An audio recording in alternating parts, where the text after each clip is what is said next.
Response video to a Piro video where he calls it answers and stuff. And they're not really answers, it's just nonsense. So I'll post a link to it, won't bother playing it, but he says the solution for our democracy is instant runoff voting, which, yes, of course, we've argued that. I've made that clear. But anyway, and the other is campaign financing, public campaign financing, which is just basically, give Google and the rest of the advertisers a big pile of government money, make advertising rates higher, and make capitalists happy.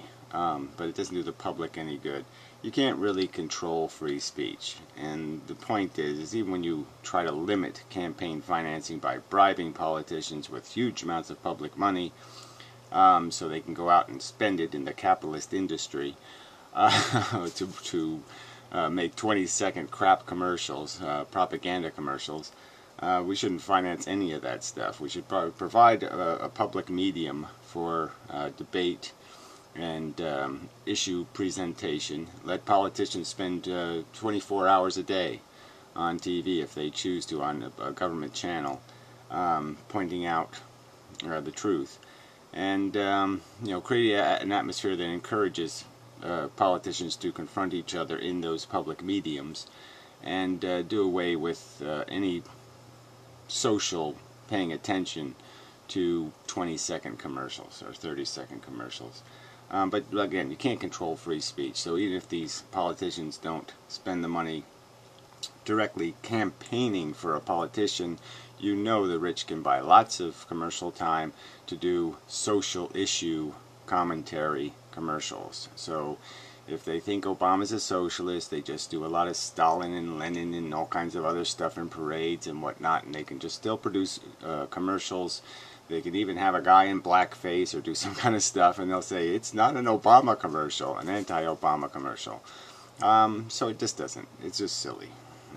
It's a silly solution. Silly. Absolutely silly. The real problem with democracy is that we don't have one. We don't have a representative democracy. We have a geography. That's what we have. We don't have a democracy. It has nothing to do with your ideology. It has everything to do with where you live. And it's a two-party system. It migrates to, two generalities, two preposterously stupid generalities that aren't issue relevant most of the time. And that's what just breaks the whole system. So let's look at it this way. Alright, so imagine there's three kinds of people. Obviously there's a lot more than that. So let's just say, squares are right wing, the circles are left wing, and triangles are who the hell knows. And in the world there's all kinds of minority populations that are in this triangle status, and there's different proportions of these other kinds of things. And so this only adds up to 54 just for the convenience of doing this simple drawing. But anyway, obviously the right wingers, there's right wing conservative morality people, and there's right wing conservative monetary people.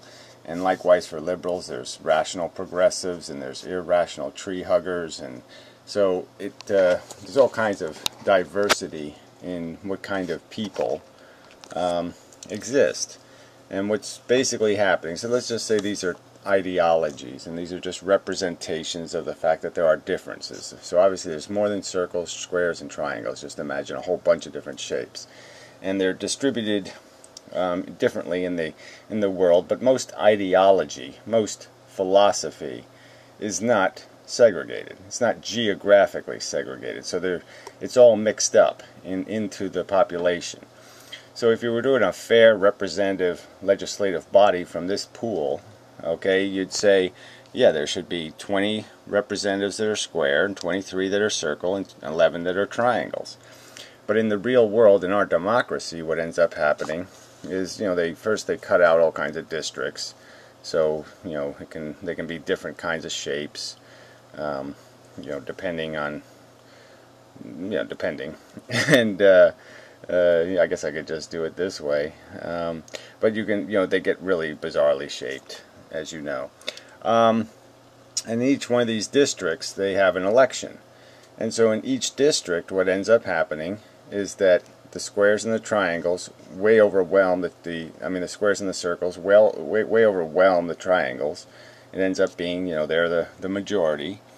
And one of those two, a square or a circle, wins every single district. So every district is won by a square or a circle.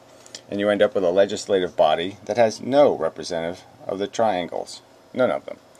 And there's just no need to do this.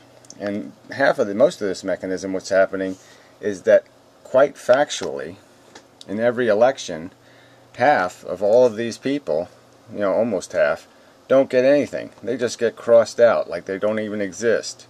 They will be represented by, like I say, if y'all live in this district, all the circle people and the triangle people, they might as well not exist.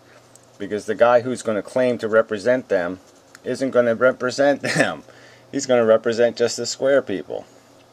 And there's no reason to do that in any legislative body.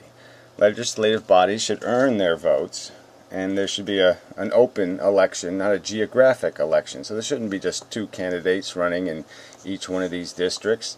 There should be any number of candidates running, and all of these people can vote for whoever they think is the best. And so instant runoff voting does two things. First, it gets rid of the spoiler effect if there's three candidates running. And even though like half the square people like triangle, and even though half the circle people like triangle, and triangle would actually be able to win, people are afraid that if they vote for triangle, square's going to win. Because they know if they don't vote for circle, then square's going to win. And so this is called the spoiler effect. And so what happens is even though this guy could possibly win, because he could steal votes from triangle and square because he's talking more square and more triangle than triangle and square are to those constituents, he can't win because fear. Fear drives people away from voting for triangle because triangle is essentially throwing your vote in the garbage can. If triangle doesn't win, your vote is dead. And so people are afraid to do it. And so instant runoff voting just basically says you have ranked voting. You choose whatever number. It doesn't matter. We could have any number of things, but you make a first choice, second choice, third choice, fourth choice, fifth choice, and your vote attempts to go to your first choice. If he's already elected or unelectable, then it goes to your second choice, and it just migrates down the list. And ultimately, there's lots of different mechanisms to create in case you voted for 5 guys who are unelectable. Your vote would still go to one of those guys in the sense that one of those guys would be able to bargain with your votes to create the missing representative. So a lot of these representatives, so if you had a body of 54 representatives, and through this election process 50 of them get elected, because they're popular enough to get enough votes. But they'd all be affirmative votes. So that would be the point to be made here, is that nobody gets crossed out. Nobody gets wiped out. Everyone gets a representative. Somebody they voted for. Somebody on their list is going to hold their vote in that body of legislators. And there's just no reason to have winner-take-all elections for legislation or representative bodies. Representative bodies should represent the people, not cross them off. That shouldn't be what the legislature is doing. Our government shouldn't be killing us ideologically and by relevancy. I've never had a representative in my entire life. A congressman I voted for has never won. I've never had somebody advocating my philosophy in government. And it's just the truth. And I live in something called a democracy, a place where I'm supposed to be heard. Well, I'm not heard in the Congress, because the squares and the circles have, quite maliciously now in my opinion, decided to steal your representation. Both parties are evil, because neither party will offer us a solution that will offer us real representation, because they're all special interest parties. There's little minorities that are caught in those squares and in those circles, and those minorities want to control what happens, like the teachers union, and like the right-wing religious nuts, and like the rich capitalists. Those minorities want to control the politics, and the only way they can control the politics is to shut all these triangles up. Just shut the triangles up, keep them out of having any influence on the system whatsoever. And so it's just overtly evil. But the solution is just to go to a non-winner-take-all representative legislature and use instant runoff voting to enable people to vote their ideology, not their geography. Get rid of these districts for representative body. You don't need them. Vote local for your local politics, but vote national for your national politics. And vote state for your state politics, not district. Allowing districts to control, again, it totally eliminates all representation for all less than majority ideology. You're always going to have lying baby kissers as long as you allow the majority to control all the politics and to have nobody, no triangles, to watch what they're doing. Alright, so I think that's enough of a video. Till next time.